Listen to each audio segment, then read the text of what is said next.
You start looking on Facebook anymore and you're seeing these guys bragging about taking shots like 60, 70, 80 yards on deer with their crossbow. 75 yards. I hate to sound like an old fogey here, but I've been hunting with a crossbow now for 13 seasons with this old reliable, trusty crossbow, the Ford 8N of Crossbows.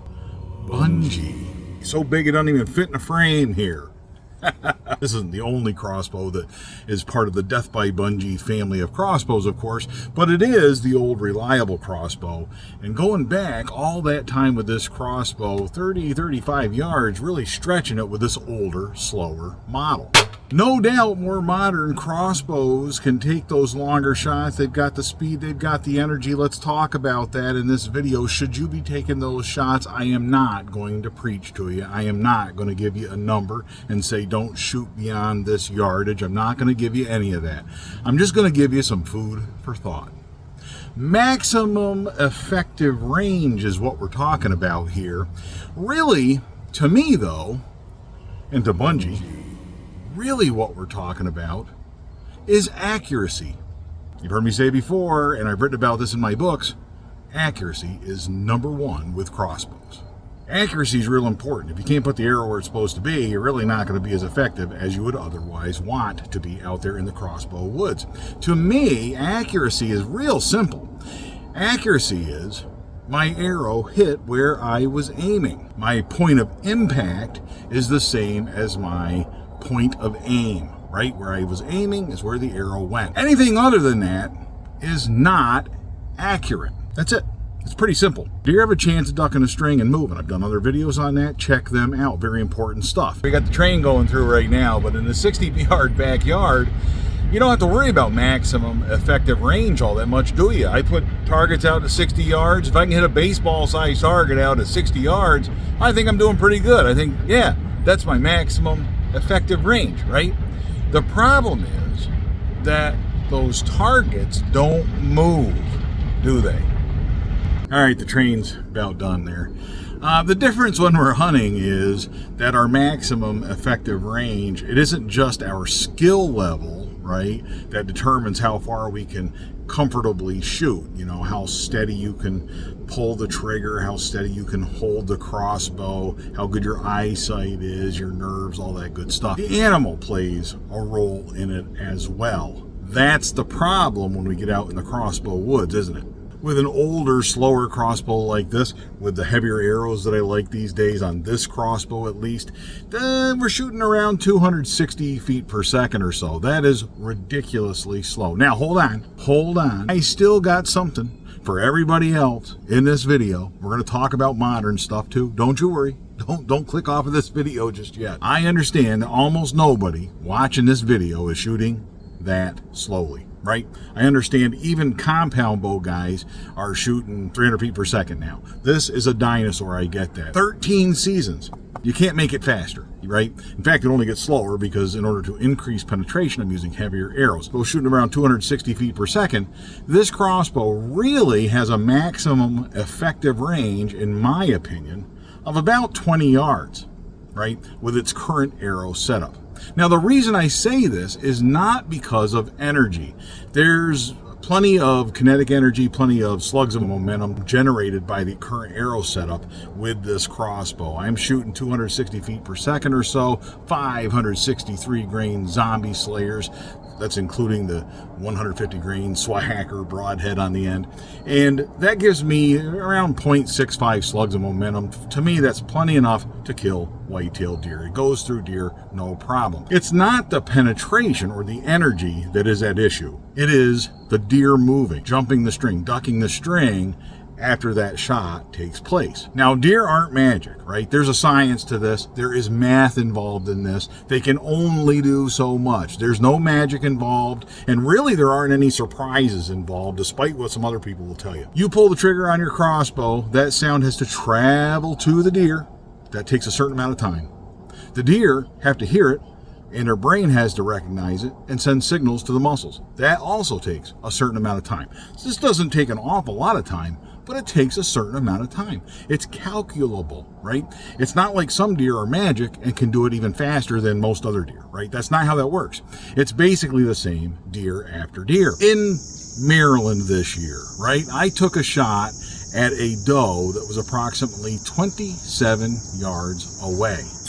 That's a little bit too far for this older, slower crossbow, unfortunately, right? You learn as you go along, as you use your gear, as you experiment with your gear. It's a little bit too far, in my opinion, because it allowed the animal to change the point of impact. My point of aim and my point of impact were not the same. It's that simple. The arrow struck the deer a lot higher than where I was aiming, and the reason for that is the deer was able to duck down a little bit, pull that arrow high, and she ended up catching it in her off shoulder. Got lots of penetration, went all the way through the deer, poked out the other side, took a follow-up shot. But look at this deer, huh? This old girl broke off my first zombie slayer. You can see, holy penetration. Everything worked out just fine. Still not ideal because my point of aim did not equal my point of impact. And to me, that really boils down to accuracy. If I can't get the arrow there before that deer can change its point of impact, then it's too far. It's too far. Here's an interesting observation from our Maryland hunt, however. Watch this shot. As it goes through the air, the fawn is feeding at the corn pile exactly 20 yards away. Notice how both deer duck at precisely the same time. Did you see that? Again, there's no magic deer. They all pretty much react the same. It's the same speed, right? They're both reacting to the exact same stimulus, the crossbow going off, and both of them have the same reaction time. The difference is that doe was 7 yards further away. Even though they start to react at exactly the same time, the arrow gets there after that deer has started to move. If you look at this arrow going through the air, that arrow is on the 20-yard line when each of those two deer start to react. They're tensing up, getting ready to move when that arrow hits the 20-yard line. Had I been aiming at the fawn, it would have impacted the fawn, and my point of impact would have matched my point of aim. But the doe gets a head start of about 7 yards, and in that 7 yards, she's able to duck a few inches. What about a faster, more modern crossbow like Bunjie III here? Man, I can't wait to try out that scope. I just can't get the deer to cooperate when I'm carrying this crossbow, but there's still lots of season left. This crossbow is considerably faster. This crossbow with its current arrow setup is shooting close to 400 feet per second. And I gotta tell you, there is a world of difference between 260 feet per second and 390 feet per second. Not just a difference in how fast in feet per second, but also a difference in penetration. With stock arrows, this crossbow has more energy than the original Bunjie here can generate, even with its heavier fare. And the difference in speed means that the arrow gets there sooner as well. There is no doubt in my mind that an arrow out of this crossbow would have been through that doe before she had a chance to react. And the reason I say that, the reason I'm so confident in saying that, is because last year I shot a doe in the ridge staging food plot at 30 yards using this crossbow. That deer, if you watch it in slow motion, that deer can't react, can't change the point of impact, even at 30 yards. That tells me, with the original Bunjie, my maximum effective range, the maximum distance at which I can be confident that my point of aim and my point of impact will be the same, is 20 yards. With Bunjie III, the slick black Cadillac, I've got a little bit more leeway. That extra speed means that really out to 30 yards, I can confidently take a shot and expect my point of aim and point of impact to be the same. And that's what I'm going for. That, Friends of Bunjie, is the definition of accuracy when the two match up, when your point of aim and your point of impact are the same. Now hold on, Rich. You said you weren't going to give us any numbers here. You weren't going to tell us how far to shoot, and I'm not. For me and my equipment, I'm confident I can rely on those numbers.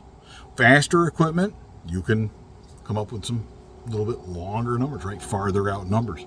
And it's going to depend on your arrow weight, the speed, that kind of thing. But really, if you're worried about accuracy, then reasonable shot distances are part of that. So can you take those long shots on deer? Yeah, modern crossbows can get the job done. They certainly have the energy required. The question is what is going to happen when you pull the trigger.